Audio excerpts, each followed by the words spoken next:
Now let's talk about the raw processing stage of this portrait.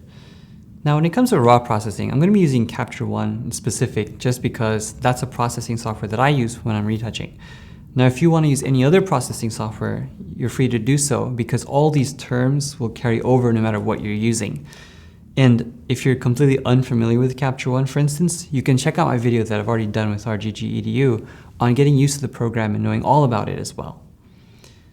Now over here we have this image, again, that Danny shot, and one of the things that I like about portraits when it comes to the processing stage is I can kind of keep it really natural and organic. And what I mean by that is a lot of times when you have a really good portrait shooter, there's not a lot of settings to necessarily adjust, and it's less engrossing as, say, doing something like a beauty image or a really high contrast image. For instance, because this image was shot really soft, you notice that there's a really beautiful gradient from highlights to shadows. Now what that tells me is that, number one, there's a lot of detail in both aspects, so I don't have to do any recovery at all. I, for instance, also know that with the white balance itself, I don't have to change very much either because it isn't something that's extremely stylized. When it comes to the retouching aspect, I will ask my client whether or not he prefers a white balance at a specific setting, if he already hasn't supplied it. Typically, they will tell me what they want. If it's up to my choice, I ask them for their interpretation, if they want something warmer or cooler, and go that route. But initially, right now, before the retouching portion, I'm going to keep it quite neutral. So as you notice over here on the white balance setting, and for me, this is my layout over here. I've of course moved around my little tabs in case you need to as well. But just find your white balance setting on your processor. And as you can see, I've left it as shot because I think the color tones are quite neutral. I usually won't use something to measure them out like some of you might do for studio shots or something like that, because I feel for me, the way my style is, the way that it looks by eye is really important for me if my screen's already really calibrated.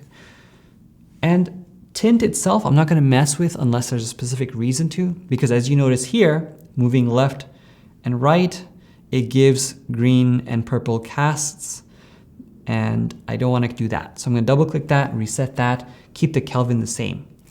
What I will do though in this instance is I'm going to ensure that these shadows over here that I brought up are put back so you can see what the original transition's like, and then bring that back up because that's something that I think was very favorable to me.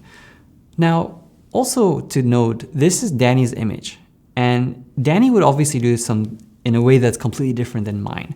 If you check out his tutorial, you'll be able to see some of his mentality and processes that goes into his portrait, which also makes a really interesting point when you have someone like me retouching his images. I feel like whenever you are a photographer and give out your raw files, it's kind of like giving a little bit of your soul away. You kind of allow other people to see something that not many people get to see. And it's very brave of Danny in this instance to show his raw files and have other people work on it.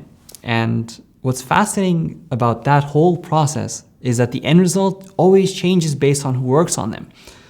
And it really goes to show that there's not necessarily right or wrong when it comes to portrait retouching or processing.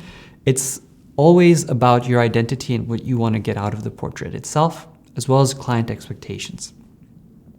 So with that being said, the only other thing that I want to change in the processing step in this area is making sure that my shadows have some detail, my highlights have some detail, and the white balance is quite neutral. Aside from that, I keep everything pretty much as is, and I keep sharpening off when I'm exporting as well, because I want to keep the sharpening for the later stages when I'm done with the retouching process. When you sharpen an image before actually exporting, what tends to happen is you create a lot of work for yourself before retouching, because all these details are amplified, and you want to leave that till everything is perfected. Because once everything's perfected and then you sharpen, it looks much more appealing. So with that being said, the next thing we're going to do is move on to our retouching process.